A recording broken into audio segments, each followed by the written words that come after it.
சங்கீதம் 42.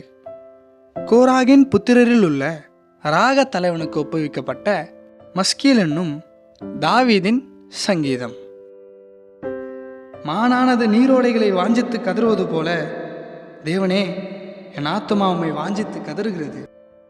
என் ஆத்துமா தேவன் மேல், ஜீவனுள்ள தேவன் மேலேயே தாகமாக இருக்கிறது. நான் எப்போது தேவனுடைய சந்நிதியில் வந்து நிற்பேன்? உன் தேவன் எங்கே என்று அவர்கள் நாள்தோறும் என்னிடத்தில் சொல்லுகிறபடியால் இரவும் பகலும் என் கண்ணீரே எனக்கு உணவாயிற்று. முன்னே நான் பண்டிகையை ஆசரிக்கிற ஜனங்களோட கூட நடந்து கூட்டத்தின் களிப்பும் துதியுமான சத்தத்தோடே தேவாலயத்திற்கு போய் வருவேனே.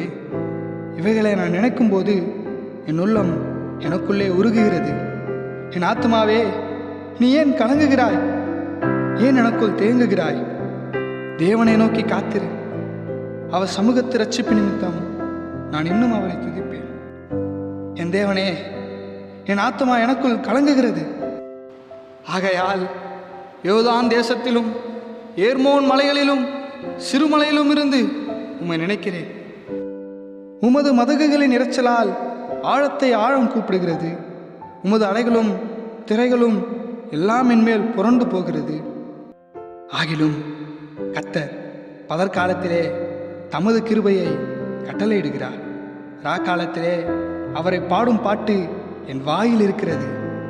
என் ஜீவனுடைய தேவனை நோக்கி விண்ணப்பம் செய்கிறேன்.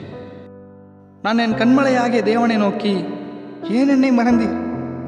சத்துருவினால் ஒடுக்கப்பட்டு நான் ஏன் துக்கத்துடனே திரிய வேண்டும் என்று சொல்லுகிறேன். உன் தேவன் எங்கே என்று என் சத்துருக்கள் நாள்தோறும் என்னோட சொல்லி என்னை நிந்திப்பது என் எலும்புகளை உருவ குத்துகிறது போல இருக்கிறது.